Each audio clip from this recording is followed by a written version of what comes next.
ನಮಸ್ಕಾರ. ನಿಮ್ಮ ನೆಚ್ಚಿನ ಕೋರ್ಟ್ ಬೀಟ್ ನ್ಯೂಸ್ಗೆ ಸ್ವಾಗತ. ಚುನಾವಣಾ ನೀತಿ ಸಂಹಿತೆ ಚಾಲ್ತಿಯಲ್ಲಿರುವ ಚುನಾವಣೆಯಲ್ಲಿ ಮಧ್ಯಪ್ರವೇಶ ಮಾಡಲಾಗದು.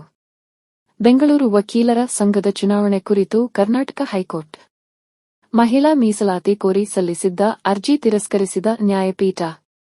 ಈ ಪ್ರಕರಣದ ಕುರಿತು ಮತ್ತಷ್ಟು ಮಾಹಿತಿಯನ್ನು ನಾವು ಕಲೆ ಹಾಕೋಣ. ಚುನಾವಣಾ ನೀತಿ ಸಂಹಿತೆ ಜಾಲ್ತಿಯಲ್ಲಿರುವಾಗ ಚುನಾವಣೆ ಪ್ರಕ್ರಿಯೆಯಲ್ಲಿ ಮಧ್ಯಪ್ರವೇಶ ಮಾಡುವಂತಹ ಆದೇಶವನ್ನು ಯಾವುದೇ ನ್ಯಾಯಾಲಯ ಮಾಡುವಂತಿಲ್ಲ ಎಂಬುದು ಸ್ಥಾಪಿತ ಕಾನೂನು. ಸುಪ್ರೀಂ ಕೋರ್ಟ್ ರೂಪಿಸಿರುವ ಈ ಕಾನೂನು ಸೊಸೈಟಿಗಳು ಮತ್ತು ಸಂಸ್ಥೆಗಳಿಗೂ ಅನ್ವಯವಾಗುತ್ತದೆ ಎಂದು ಕರ್ನಾಟಕ ಹೈಕೋರ್ಟ್ ತೀರ್ಪು ನೀಡಿದೆ. ಕರ್ನಾಟಕ ಹೈಕೋರ್ಟ್ ನ್ಯಾಯಮೂರ್ತಿ ಆರ್ ದೇವದಾಸ್ ಅವರಿದ್ದ ಏಕಸದಸ್ಯ ನ್ಯಾಯಪೀಠ ಈ ತೀರ್ಪು ನೀಡಿದೆ. ಬೆಂಗಳೂರು ವಕೀಲರ ಸಂಘದ ಚುನಾವಣೆಯಲ್ಲಿ ಮಹಿಳೆಯರಿಗೆ 33% ಮೀಸಲಾತಿ ಕಲ್ಪಿಸಬೇಕು ಎಂದು ಮನವಿ ಮಾಡಿ ಸಲ್ಲಿಸಲಾಗಿದ್ದ ಅರ್ಜಿಯನ್ನು ನ್ಯಾಯಪೀಠ ವಜಾಗೊಳಿಸಿದೆ. ಬೆಂಗಳೂರು ವಕೀಲರ ಸಂಘದಲ್ಲಿ ಮಹಿಳಾ ವಕೀಲರಿಗೆ 1/3 ಮೀಸಲಾತಿ ಕಲ್ಪಿಸಬೇಕು ಎಂಬುದನ್ನು ಬೆಂಗಳೂರು ವಕೀಲರ ಸಂಘಕ್ಕೆ ನಿರ್ದೇಶಿಸಬೇಕು ಎಂದು ಕೋರಿ ರಾಜ್ಯ ಮಹಿಳಾ ವಕೀಲರ ಒಕ್ಕೂಟ ಈ ಅರ್ಜಿಯನ್ನು ಸಲ್ಲಿಸಿತ್ತು. ಚುನಾವಣೆ ಪ್ರಕ್ರಿಯೆ ಆರಂಭವಾದ ನಂತರ ಈ ಅರ್ಜಿಯನ್ನು ಸಲ್ಲಿಸಲಾಗಿತ್ತು.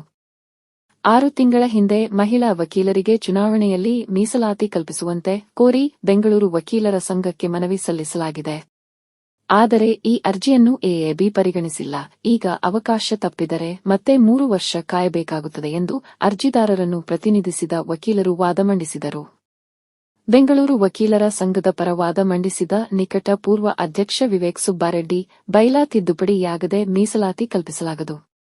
ಆದರೂ ಮಹಿಳಾ ವಕೀಲರಿಗೆ ಮೀಸಲಾತಿ ಕಲ್ಪಿಸುವುದಕ್ಕೆ ನಾವು ಬದ್ಧರಾಗಿದ್ದೇವೆ. ಆಡಳಿತ ಮಂಡಳಿಯ ಅವಧಿಯೂ ಕೊನೆಗೊಂಡಿರುವುದರಿಂದ ಈ ಹಂತದಲ್ಲಿ ಎಎಬಿ ಪರವಾಗಿ ಯಾವುದೇ ಹೇಳಿಕೆ ನೀಡಲಾಗದು ಎಂದು ನ್ಯಾಯಪೀಠಕ್ಕೆ ಮನವಿ ಮಾಡಿದರು.